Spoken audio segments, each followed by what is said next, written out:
why Jesus always started with simple symbols before revealing his divine power to the multitudes. Picture a carpenter holding 5 loaves and 2 fish. He could speak worlds into existence, yet he chose bread. He could command angels, yet he washed dirty feet.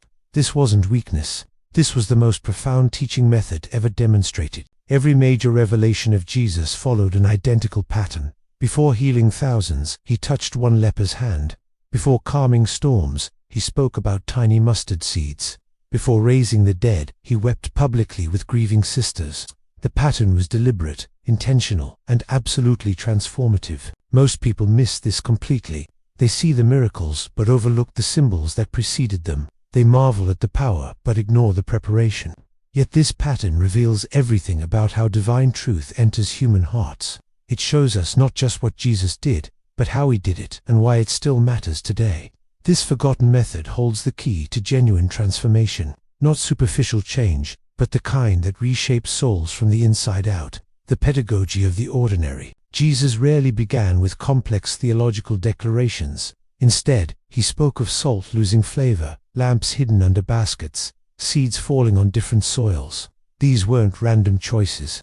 They were strategic bridges between the known and the unknown. When he declared himself the light of the world, everyone already understood light. They had lit thousands of lamps in dark rooms. The familiar symbol made the divine concept accessible. This wasn't simplification for simple minds. This was wisdom, recognizing how human understanding actually works. Consider the parable of the lost coin. A woman searches her entire house for one missing piece of silver. Every listener knew that desperation, that meticulous searching, that joy of finding what was lost. Jesus anchored eternal truth about divine pursuit in a moment every person had experienced. The sewer scattering seed spoke to an agrarian society's daily reality. Hard path, rocky ground, thorny patches, good soil. Farmers lived this truth every planting season. But Jesus transformed their agricultural knowledge into spiritual insight about receptivity, resistance, and fruitfulness. Notice what he never did. He never started with abstract philosophy. He never began with heavenly visions that left people confused. He started where they were, with what they touched and saw daily: bread, water, coins, seeds, fish, sheep. This created something powerful. Every ordinary object became a potential sermon. Every daily task could trigger spiritual reflection. When they baked bread, they remembered the kingdom growing like yeast. When they fished, they recalled being fishers of men. When they saw light, they remembered their calling to shine. The symbols weren't just teaching aids. They were permanent installations in the architecture of daily life. Jesus embedded eternal truths into temporal objects so thoroughly that forgetting became nearly impossible. The ordinary became the classroom, where the extraordinary was continuously taught. This pattern reveals divine genius. God doesn't bypass our humanity to reach our spirits. He works through the material to transform the immaterial. Through bread and wine, washing and walking, touching and speaking. The incarnation itself follows this pattern. Divinity clothed in flesh. Ultimate power, beginning with ultimate simplicity. Jesus never revealed everything at once. There was careful sequencing, deliberate progression. Watch how he unveiled himself to his disciples across 3 years of ministry. Year 1 began with simple invitation. Come and see. Follow me. No theological tests, no doctrinal examinations, just presence, observation, relationship building. They watched him interact with people. They saw compassion before they understood divinity. Year 2 introduced deeper questions. Who do people say I am? Who do you say I am? He was preparing them to articulate what they were beginning to perceive. The questions created space for revelation to emerge from within, rather than being imposed from without. Year 3 brought full disclosure. Before Abraham was, I am. The claim to eternal divinity came only after hearts were prepared to receive it without rejection or idolatry. Premature revelation would have produced either disbelief or dangerous misunderstanding. The healing of the man born blind demonstrates this progression perfectly. Jesus could have spoken one word and restored sight instantly. Instead, he spat on the ground, made mud, applied it to the eyes, and sent the man to wash. Each action was symbolic, creating space for faith to develop through participation and anticipation. Why this elaborate process? Because unprepared hearts reject powerful truths. They lack the framework to integrate them. The progression from symbol to reality allows understanding to mature organically. Seeds must sprout before they can bear fruit. Consider the transfiguration. Jesus took only 3 disciples up the mountain, not the whole 12, and certainly not the multitudes. Why? Because only Peter, James, and John were ready to witness his glory unveiled. Even then, Peter's immediate response showed incomplete understanding. He wanted to build shelters, to contain and control the experience. The gradual revelation protected both Jesus and his followers. Too much power displayed too soon would have attracted the wrong kind of attention. It would have created messianic expectations of political revolution rather than spiritual transformation. It would have turned followers into fans, seeking spectacle rather than disciples seeking truth. This teaches us everything about spiritual formation. Transformation cannot be rushed. Hearts require preparation. Understanding needs time to develop. What seems like divine delay is actually divine wisdom, pacing revelation to match our capacity to receive it without destruction. People resist sermons but listen to stories. They reject commands but engage with questions. Jesus understood human psychology at depths we're still discovering. When confronted with a woman caught in adultery, surrounded by an angry mob ready to stone her, he didn't preach about morality. He bent down and wrote in the dirt. We don't know what he wrote. That's not the point. The symbolic action disarmed the crowd's rage, creating space for conscience to speak louder than condemnation. When questioned about paying taxes to Caesar, he didn't launch into political philosophy. He held up a coin. Whose image is this? The symbol exposed hypocrisy without direct accusation. It let truth emerge through their own recognition rather than his imposition. Simple symbols accomplish 3 critical things simultaneously. First, they reduce defensiveness. A story about a farmer doesn't feel threatening, even when it reveals uncomfortable truths about our own hearts. Second, they provoke curiosity. Symbols create questions that demand internal exploration. Third, they permit personal discovery at individual pace. The parable of the prodigal son contains no explicit moral instruction, yet kings and beggars, fathers and sons, elder siblings and younger, all find themselves somewhere in the narrative. The symbol is simple enough for a child, yet contains depths that theologians mine for lifetimes.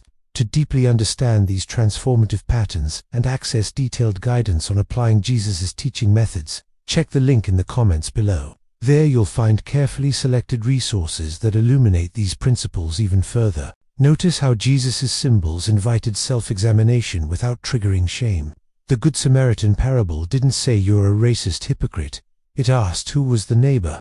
The listener had to recognize their own prejudice through the story's progression. Conviction came from within, making it far more powerful than external accusation. This approach respects human dignity and agency. It treats people as capable of insight, rather than objects requiring correction. The symbol provides the mirror. The viewer recognizes their own reflection. This self-recognition produces lasting change in ways that external pressure never could. Examine every major miracle Jesus performed. A symbolic action always preceded the manifestation of power. This wasn't coincidence. It was methodology. Before multiplying loaves and fishes, he blessed them. The blessing was a symbol of gratitude, acknowledging provision before multiplication. Then he broke the bread, symbolizing distribution and sharing. Only after these symbolic acts did supernatural multiplication occur.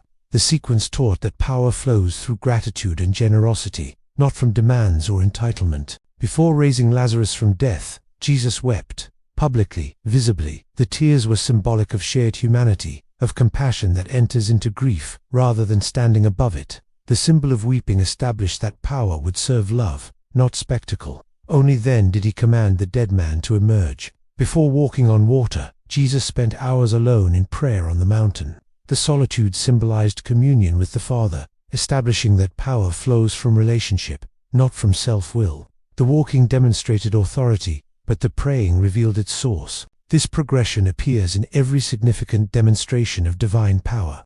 The symbols weren't theatrical preliminaries. They were essential preparations that shaped how power would be received and understood. They prevented miracles from becoming entertainment and transformed them into revelations of character. The Last Supper represents the supreme example. Simple bread broken, ordinary wine poured. These humble symbols preceded the greatest demonstration of power in history, victory over death itself. Yet we don't attempt to repeat the resurrection. We repeat the symbols. The bread and wine continue as perpetual reminders that power must always be rooted in sacrifice and love. Consider what Jesus never did. He never performed miracles to prove himself to skeptics. He never used power for personal convenience or comfort. He never demonstrated ability divorced from purpose. The symbols that preceded power ensured that power served redemption rather than reputation. This teaches crucial truth about authority and influence. Power without character destroys. Ability without purpose corrupts. But when symbolic actions of humility, compassion, and obedience precede demonstrations of capability, power becomes transformative rather than destructive. The pattern establishes priority: character before capability, service before authority, compassion before command. This isn't weakness preceding strength. It's the revelation that true strength is inseparable from these preceding qualities. This pattern wasn't unique to Jesus' divine nature. It's the method of genuine transformation, available and applicable to everyone who follows him. In leadership, don't begin by asserting authority. Start by serving. Wash feet before giving direction. The symbolic act of service establishes that your authority exists to serve others' growth, not your own elevation. Leaders who skip this step may command compliance but never inspire transformation. In teaching, resist the urge to download information. Begin with relatable stories that connect to lived experience. The symbols create hooks in memory that facts alone never achieve. A student may forget your 3-point sermon, but will remember the story that illustrated it for decades. In evangelism, don't start with complex doctrines. Share simple, tangible testimonies. The changed life is a symbol more powerful than any argument. People may debate theology, but they cannot deny witnessed transformation. Your story becomes the bridge their questions can cross. In relationships, don't demand immediate change. Create small symbolic gestures that communicate commitment before requiring major shifts. The husband who consistently makes his wife's coffee each morning is establishing a symbol of attentiveness that prepares soil for deeper conversations about intimacy and partnership. In personal growth, abandon fantasies of instant revolution. Establish simple, symbolic disciplines instead. 5 minutes of daily prayer before attempting hour-long vigils. 1 chapter of scripture before committing to read the entire Bible in a month. The small symbol, practiced faithfully, prepares you for larger expressions of devotion. The wedding at Cana illustrates perfectly. It began with ordinary stone jars filled with common water. The symbol was simple obedience to an unusual instruction. Fill the jars. Draw some out. Serve it. Each step seemed insignificant. Yet these simple, faithful actions created space for extraordinary transformation. Water became wine. This is the perpetual pattern. Do the simple thing faithfully. Trust God to bring the extraordinary in His timing. The widow gave 2 small coins. The boy offered 5 loaves. The disciples cast nets one more time after catching nothing all night. Small symbols of obedience or faith or persistence. Each preceded breakthrough. We cannot resurrect the dead, but we can offer cold water to the thirsty. We cannot multiply food, but we can share what we have. We cannot calm literal storms, but we can bring peace to tense conversations. Our symbols may seem insignificant, but they prepare space for God's power to work. The question isn't whether you have dramatic abilities. The question is whether you're being faithful with the simple symbols God has placed in your hands today. The patterns we've explored today come from careful study of the Gospels and scholarly research that illuminates Jesus' teaching methods. If you want to go deeper into understanding how early Christianity preserved and transmitted these profound truths, I highly recommend 2 essential works. First, the Gnostic Gospels by Elaine Pagels provides crucial academic insight into the Nag Hammadi texts and the lost dimensions of early Christian teaching. This work reveals how symbolic and mystical approaches to Jesus' message were central to primitive Christianity. Second, the Lost Gospel, The Book of Q and Christian Origins by Burton L. Mack examines the earliest layers of Jesus' teachings, showing how his symbolic method predated the gospel narratives and formed the foundation of his revolutionary approach to spiritual transformation. Both works are linked in the comments below, offering you pathways to deepen your understanding of these ancient yet eternally relevant patterns. Symbols from the pedagogy of the ordinary. Water, common element pointing to living water that quenches thirst forever. Light, familiar lamp, revealing Christ as light that dispels all darkness completely. Leave on invisible agent, teaching silent yet inevitable transformation, always working, mud on eyes, healing process showing faith grows through active participation, always. Who do you say I am?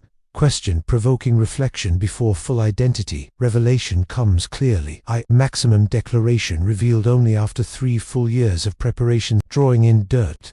Mysterious action disarming enraged crowd without words or sermons needed.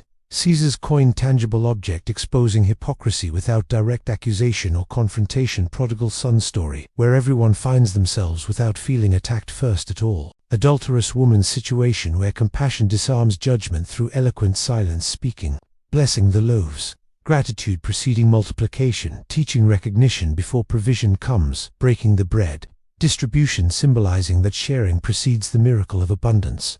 Tears for Lazarus, public weeping, showing shared humanity before divine power revealed fully. Prayer on mountain, solitary communion, establishing that power flows from intimate relationship. First bread and wine, simple symbols preceding the greatest victory. Resurrection over death itself. The transferable method, washing feet, serving humbly before giving direction, establishing genuine authority, always.